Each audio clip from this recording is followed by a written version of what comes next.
नमस्कार, आदाब दोस्तों, आपके साथ मैं फराज हूं और चैनल फिल्मी फराज है। अब किसी नज़ारे की दिल को आरज़ू क्यों हो? अब किसी नज़ारे की दिल को आरज़ू क्यों हो? जब से पा लिया तुमको, जब से पा लिया तुमको, सब जहान मेरा है।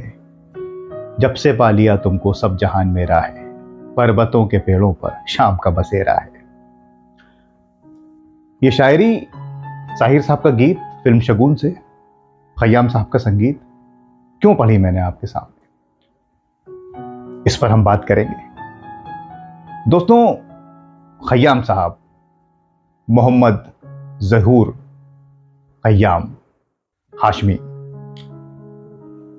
यह हम जानते हैं कि उनका संगीत अलग है, पहाड़ों पर ले जाता है, अलग ही संगीत है, बहुत ऊंचे मायार का। जिनके गुरु रहे हों हुस्नलाल भगतराम जी और चिश्ती बाबा, तो ऐसे खय्याम साहब का संगीत तो अलग होना ही था।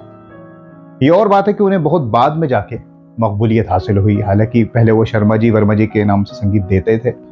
फिल्म बीवी का गीत अकेले में वो शर्माती तो हो, फिर फुटपाथ से खय्याम हो गए और फिर बाद में फिल्में आती रहीं लेकिन चली नहीं, चाहे वो शगुन हो, शोला और शबनम चली थोड़ी बहुत, फिर आखिरी खत, और फिर कभी कभी और उमराव जान, रजिया सुल्तान और बाजार हम जानते हैं। कसम आज गमगी है हम, आ भी जा के लब पर तेरे हुस्न का फसाना, मेरे बतों के पेड़ों पर शाम का बसे।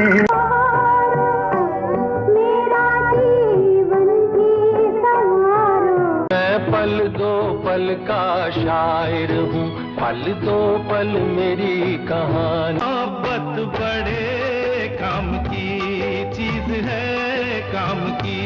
मासूम नाजुक सी लड़की बहुत खूबसूरत, कदमों की आवाज़ आती रही, आँखों की मस्ती के मस्ताने हजार। जिंदगी जब भी तेरी बज़्म में आरज़ू क्या है, प्यास भड़की है सरे शाम से, जलता है बदन। हुआ किसका गिरफ्तार खुदा है, मैं आपसे भी जुदा कर चले। दोस्तों, एक फिल्म आई 1958 में, फिर सुबह होगी। राज कपूर साहब, माला सिन्हा जी, रहमान साहब, रमेश सहगल साहब की ये फिल्म। क्राइम एंड पनिशमेंट जो नॉवेल था रशियन, उस पर ये बेस थी। तो इसमें लिया गया राज कपूर साहब को। अब जब राज कपूर साहब आ गए तो ये तय हुआ, डायरेक्टर रमेश सहगल साहब ने कहा कि शंकर जयकिशन का संगीत लेंगे। और शंकर जयकिशन उस जमाने में क्या कहने, और आज भी। लेकिन साहिर साहब, बाद में हम जानते हैं कि साहिर साहब ने तो कितना काम किया शगुन में, कभी कभी को कौन भूल सकता है, त्रिशूल, चंबल की कसम, खय्याम साहब के साथ। जिस तरह रवि, संगीतकार रवि साहिर साहब की शायरी को उभार देते थे, उसी तरह से खय्याम साहब भी अलग ही दुनिया में ले जाते थे। साहिर साहब जानकार थे, उन्होंने रमेश सहगल साहब से कहा कि क्राइम एंड पनिशमेंट जो नॉवेल है, उसको पहला तो किसी ने पढ़ा हो, और पढ़ा हो तो समझा हो, ऐसे संगीतकार को लीजिए। और खय्याम साहब टच में थे साहिर साहब के, तो साहिर साहब ने कहा कि खय्याम साहब ऐसे संगीतकार हैं जिन्होंने उस नॉवेल को पढ़ा भी और पढ़ने से ज़्यादा समझ हो।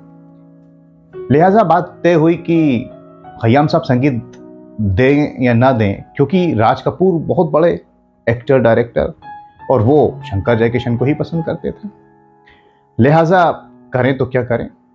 खैर, ये तय हुआ कि एक मौका खय्याम साहब को मिले, और ये खय्याम साहब की जिंदगी का सबसे बड़ा इम्तिहान था, क्योंकि उसके पहले उनके पास काम था नहीं, बहुत ज्यादा इंतजार में थे, और वो काम करते भी कम थे। कम करूंगा लेकिन अच्छा करूंगा, ये खयाम साहब का हमेशा रहा। खैर साहब, राज कपूर साहब से बात हुई और ये तय हुआ कि खयाम साहब कुछ धुनें सुनाएंगे राज कपूर साहब को। मौका मिल गया, राज कपूर साहब ने कहा ठीक है आइए। राज कपूर साहब तानपुरा लेकर बैठे जो लता जी ने उनको दिया था गिफ्ट, और खयाम साहब से कहा कि खयाम साहब अब आप कुछ धुनें मुझे सुनाइए। तो खयाम साहब समझ गए कि ये संगीत के जानकार हैं, और शम्मी कपूर साहब भी संगीत के जानकार थे, क्लासिकल। खयाम साहब ने खुदा को याद किया, ऊपर वाले को याद किया, अपने गुरुओं को याद किया, और डरते डरते कि ये मेरी जिंदगी का सबसे बड़ा इम्तिहान है राज कपूर साहब के सामने, उन्होंने धुनें सुनाना शुरू की। 1 2 5 धुनें सुनाई। राज कपूर साहब ने कुछ रिएक्शन नहीं दिया और वहां से उठकर चले गए। खयाम साहब ये मान बैठे कि मैं फेल हो गया और करियर मेरा खत्म हो गया। इसी बीच डायरेक्टर रमेश सहगल साहब भी आ गए और साहिर साहब भी आ गए। उन्होंने कहा कि नहीं नहीं खयाम साहब, हमने आपकी धुनें सुनी और हमें लगता है कि आप ही संगीत देंगे इस फिल्म में फिर सुबह होगी में। खयाम साहब ने कहा देखिए साहब, राज कपूर साहब ने तो कुछ कहा नहीं है। कहले हाँ वो आ रहे हैं। राज कपूर अंदर आए और खयाम से कहा कि खयाम साहब, जो धुनें आपने सुनाई थी ना 5, उन्हें मुझे फिर से सुनाइए बिना ब्रेक के, एक के बाद एक। खयाम साहब तो बहुत जहन के तेज थे, उन्होंने वो धुनें सुना दी एक के बाद एक। धुनें सुनते ही राज कपूर उछल पड़े और कहा कि खयाम साहब, ये तो सारी धुनें अच्छी हैं, बहुत खूबसूरत है, मैंने ऐसा संगीत ही कभी नहीं सुना, इन सबको हम रिकॉर्ड करेंगे। दोस्तों, राज कपूर जैसे महान अभिनेता डायरेक्टर से ये बात सुनकर खयाम साहब क्या कहते हैं, और उसी वक्त ये फैसला हो गया कि फिर सुबह होगी में संगीत होगा खयाम साहब का, और गीत और नज़्में तो साहिर साहब की थी ही। और साहब फिर खयाम साहब ने संगीत दिया, और फिर ये फिल्म और इसका संगीत हम जानते हैं कि साहिर साहब के जो गीत हैं, इसमें नज़्में हैं, क्या उभारा खयाम साहब ने और गाया गायकों ने। वो सुबह कभी तो आएगी और भी गीत। और फिर इसके बाद खयाम साहब को हालांकि मुकाम तो वो नहीं मिला, नाम मिला, शोला और शबनम आई और फिल्में आती रहीं, लेकिन मैंने कहा ना कि कामयाबी उन्होंने 70 के दशक में ही देखी। हालांकि फिल्में उनकी आ रही थी कम, लेकिन 70 में इतना टाइम लगता है। लेकिन हालांकि इसके पहले भी फुटपाथ और लाला रुख संगीत तो देते थे वो, लेकिन फिर सुबह होगी ये वो फिल्म रही जिसने खयाम साहब की जिंदगी को पलट कर रख दिया, और ये उनकी लाइफ का सबसे बड़ा टेस्ट था, इम्तिहान था, जिसमें वो पास हुए। कभी तो आएगी, आसमान पे है खुदा और जमीन पे हम, आजकल वो इस तरफ देखता किए, आपने फिर प्यार से देखा मुझको, प्यार से तौबा तौबा, उस प्यार से तौबा, जो बोर सुबह को हम ही लाएंगे, वो सुबह हम ही पे आएंगे। और बाद में जब खयाम साहब का खूब नाम हुआ, एक से बढ़कर एक फिल्में आई, संगीत आया, तो उनकी इस फिल्म को फिर सुबह होगी को हमेशा उसमें शामिल किया जाता है। तो दोस्तों, ये किस्सा था खयाम साहब का, उनके स्ट्रगल का, राज कपूर साहब, बड़े बड़े दिग्गजों का, साहिर साहब, कि किस तरह से इस फिल्म का संगीत बना और खयाम साहब फिर आगे बढ़े। आपको खयाम साहब की कौन सी फिल्म पसंद है, कौन से गीत पसंद हैं, ये आप हमें कमेंट्स करके बताइए। क्या वो फिल्म पसंद है जो ज़्यादा नहीं चली, उसके गीत अच्छे हैं, या गीत भी अच्छे हैं, फिल्में भी अच्छी हैं? जो कुछ भी आप हमें कमेंट्स करके बताइए। और कुछ खयाम साहब से कोई जुड़ी बात या किसी और से, तो हम उस पर फिर कार्यक्रम बनाने की कोशिश करेंगे।